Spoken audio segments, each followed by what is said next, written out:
Bwana Yesu asifiwe. Amen. We are continuing the message that we had last Sunday. We were sharing something on the nature of the Lord. The nature of the Lord.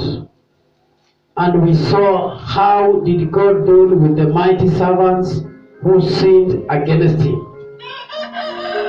Jinsi ambavyo Mungu aliweza kukumbana na wale watumishi wakubwa wa Mungu ambao waliasi au walitenda dhambi dhidi ya Mungu.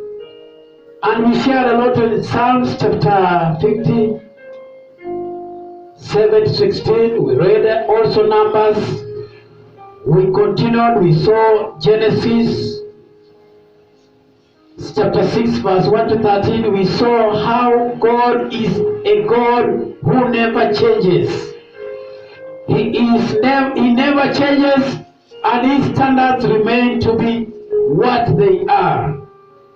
And now we saw also about Abraham and the promises of God, the promises that the Lord made to Abraham, and all of those promises were fulfilled. Hizo ahadi zote ambazo Mungu aliwekelea Abraham, haikujalisha ilichukua miaka ngapi, bali iliweza kutimizwa, hata kama ilionekana katika macho ya wanadamu ya kwamba imeshachelewa. The promises that the Lord made to Abraham were fulfilled, even after it had taken a lot of time. And now we want to see, we also saw how Israel went into captivity. Even as the Lord was making the promises to Abraham, he told Abraham that you see the stars in heaven. The way the number of these stars are in heaven, that is how many your descendants will be. They will fill the earth. And these descendants of yours will go into captivity for 400 years.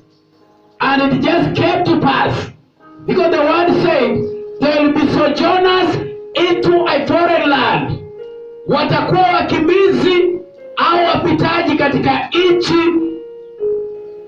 ngeni, na katika hiyo nchi ngeni wataishi katika utumwa kwa miaka 400. And then after 400 years I will judge that nation. Nitaihukumu hiyo nchi ambayo iliwekwa wana wa Israeli katika utumwa.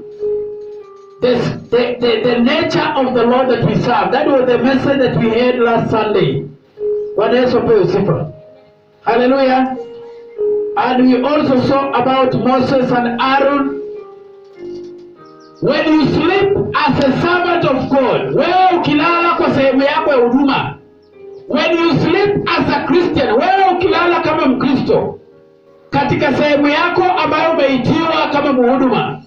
When you sleep, when you don't serve God, when you forsake the God-given responsibility, you are going to be stripped your garment. Unaenda kutolewa mavazi yako. Unaenda kutolewa taji yako, and it is going to be handed to somebody who is willing, somebody who is ready. Inaenda kupewa kwa mtu ambaye yuko tayari kuitumikia, yuko tayari kuifanyisha kazi hiyo karama ambayo wewe mwenyewe umelala nayo. Bwana Yesu apewe sifa. The nature of the Lord that we serve.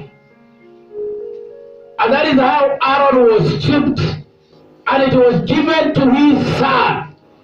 Bwana Yesu asifiwe. Hallelujah. And then we saw how God speaks to, he also spoke unto Moses and told him the same thing. Because of your rebellion, because of failure to obey to the letter, wewe ulikosa kutii maagizo yangu hadi mwisho, you'll never step into that promised land. Hiyo nchi ya ahadi ambayo umeidiwa, utaikanyaga, utaingia ndani, bali utaiona tu kama wengine. you will see it from far. That is the God, the nature of the Lord that we serve. I know many people don't want to be rebuked. Watu wengi hawataki kukemewa. We saw even some of them wakikemewa wanaondoka kanisani. Si ni kweli? Bwana Yesu pewe sifa. Wakikemewa wanaondoka kanisani. When they are rebuked, they move away from the church. Some of them, they come and cheat God. They are pretenders. They come and pretend. They humble themselves before God. Wananyenyekea, wanadanganya. Alafu kila ambacho wanatazamia wapate, wanapopata wanaondoka. Like recently, after 3 days back, there was somebody who came here, and he came here. I was in the house. I was listening to certain worship, and then he was a member of this church here, and he was the one who was lead worshiper. A man lead worshiper, alikuwa anaongoza vijana. And then he was jobless, he didn't have job. Then he came here. By that time he was coming and saying, I'm trusting God that if I get job, I will serve God here. Look for me a house near the church. I want to serve in this church. Then he even came to me, I don't have money to do the photocopy, pastor. There is a job somewhere. Help me with the money to do photocopy. Then I gave him the money.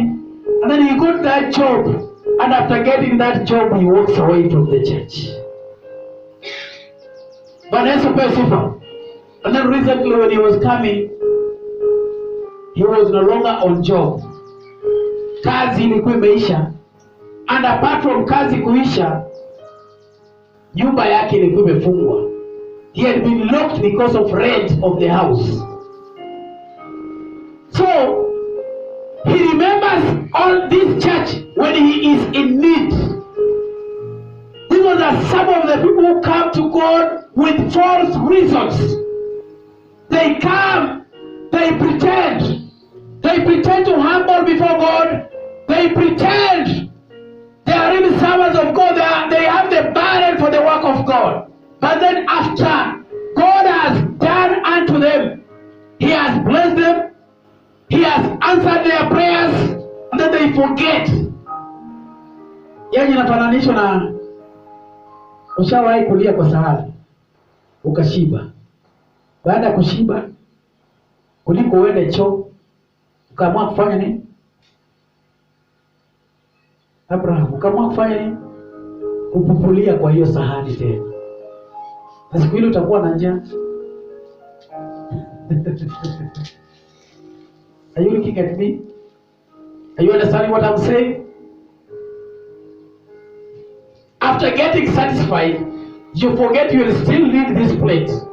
So instead of washing it and keeping it well, ikuwe safi, ili when the next meal comes, you use the same plate now. After eating and getting satisfied, you decide to, instead of using the toilet now, you use the plate. That is how so many people are when it comes to the things of God. They reject God, they choose their own path. We see how the Lord stripped Aaron of the garments and gives to his son Eleazar, and Aaron dies on the Mount Hor. Bwana Yesu apewe sifa. Hallelujah. Yes. Not only this one, even any other one, this water is for that one, isn't it? Yeah. And don't laugh, be serious. Bwana Yesu apewe sifa. That is holy water.